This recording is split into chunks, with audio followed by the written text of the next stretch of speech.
எல்லாருக்கும் வணக்கம். நான் Hema Subramanian. Welcome to home cooking Tamil.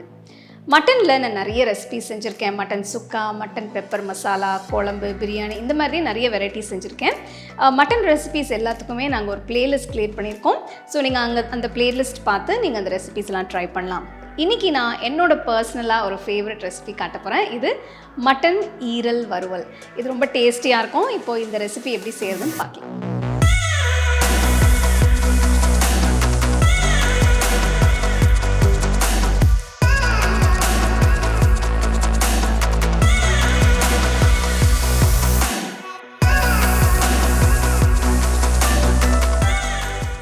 இந்த ரெசிபி எங்கள் அம்மாவோட ஸ்பெஷல் ரெசிபி. எனக்காக நிறைய வாட்டி செஞ்சுருக்காங்க. ஸோ இன்றைக்கி உங்களுக்காக இது செஞ்சு காட்ட போகிறாங்க. இந்த ரெசிபிக்கு நான் 1 கிலோ மட்டன் ஈரல் யூஸ் பண்ணுறேன். நான் இதை சின்ன துண்டுகளாக கட் பண்ணி வச்சுருக்கேன். இதில் 2 டீஸ்பூன் உப்பு, 1 டீஸ்பூன் மஞ்சள் தூள், 4-5 டீஸ்பூன் மிளகாய் தூள்,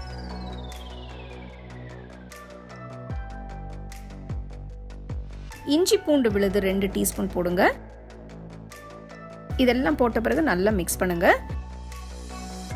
ஒவ்வொரு பீஸ்லயும் இந்த மசாலா நல்லா கோட் ஆகணும்.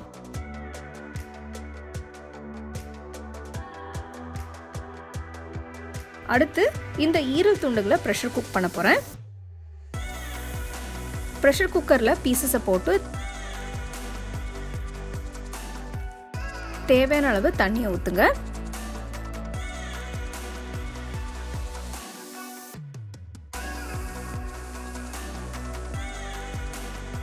மீடியம் ஃப்ளேம்ல 3 விசில் வர வரைக்கும் வேக விடுங்க.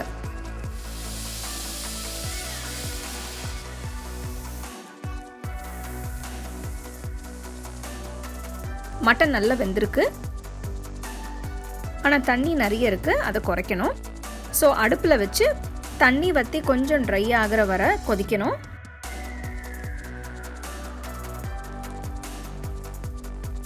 இப்போ பார்த்தீங்கன்னா தண்ணி வத்தி மட்டன் நல்லா ட்ரை ஆயிடுச்சு. இந்த கன்சிஸ்டன்சி தான் வேணும். அடுப்பை ஆஃப் பண்ணிடுங்க.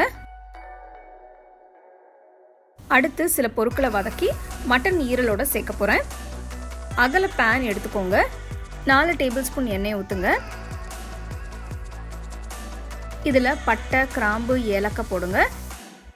இதோட 5 பொடியா நறுக்கின பெரிய வெங்காயம், 1 கப் சின்ன வெங்காயம், கொஞ்சம் கருவேப்பிலை, 2 கீறின பச்சை மிளகாய் போடுங்க. நல்லா வதக்குங்க.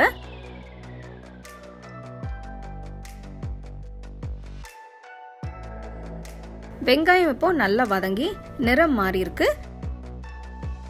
இந்த ஸ்டேஜ்ல வேக வச்ச மட்டன் ஈரல் துண்டுகளை போடுங்க. போட்டுட்டு நல்லா மிக்ஸ் பண்ணுங்க.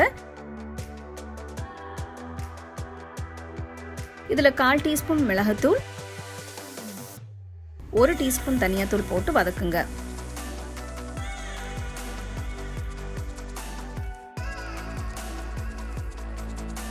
கடைசியா கொஞ்சம் நறுக்கின கொத்தமல்லி இலை சேர்த்து கிண்டுங்க. இது டிப்பிக்கல் சவுத் இந்தியன் ஸ்டைல் வறுவல். அருமையான மட்டன் ஈரல் வறுவல் இப்போ ரெடி.